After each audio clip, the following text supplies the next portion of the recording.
Boston is very white, very white, very white. Very white, okay? Okay, Boston is white. Burlington, Vermont, white. Only way to describe it, okay? Only way to describe it. And it's like, I gotta be honest with you, these are like the nicest whites I've ever met. And I got a lot of white friends, big fan. But these whites are like, I mean, I don't know, they got together at some point, and they got together, and, you know, at a farmer's market or something, whatever. And they came as a meeting, they're like, hey man, we're gonna be the best whites out here. Y'all ready to do this? And they're like, 1, 2, 3 whites. And then, and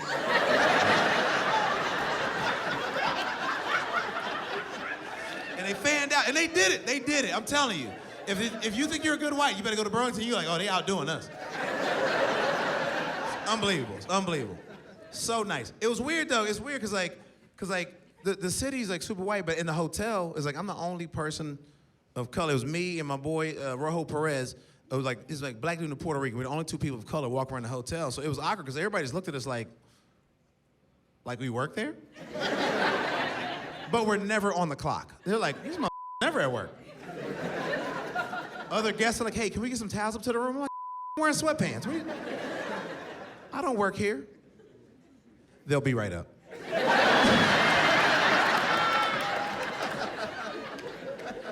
Then I pass them in the hallway, they're like, where are my towels? And I'm like, oh, did we forget? My bad, I'm sorry. Luckily, we didn't have to leave the hotel much because the comedy club I was in was at the bottom, it was like the basement of the hotel, okay? So like, we didn't really have to leave, all right? -8 outside, it's like comedy club, like parking garage on the side, same floor, right? And then the next floor is like indoor pool, okay? Indoor pool, fitness center, jacuzzi, whatever. Then a lobby, okay? And then floors, you know, how hotels work, right? But the elevator ran from the top floor of the hotel down to the parking garage, so it's -8 outside. The elevator was like 15 degrees at all times. Okay? I've never in my life had to prepare for an elevator before. I never had to be like hat, mittens, scarf. Time to get on the elevator. Never had to do that before in my life. And at one point, like, it was like Friday night, and my boy Rojo was on stage, and I forgot my headphones. I'm gonna go upstairs and get my headphones. I like to listen to music before the show, okay? So I get in the elevator, and his family, white family, if you forgot where I was, it's like, hey, can you hold the elevator, right? 4 kids, 2 adults, and 6 people if you don't know math, right? And so they get on with me. And so, you know how you get in the elevator, it's cordial. You don't like speak, but it's like, hey, you know, you good? I'm good. You know, whatever. I'm gonna stand on my side, you stand on your side. And like, hey, can you hit the 5th floor? Yeah, no problem. So I took my mitten.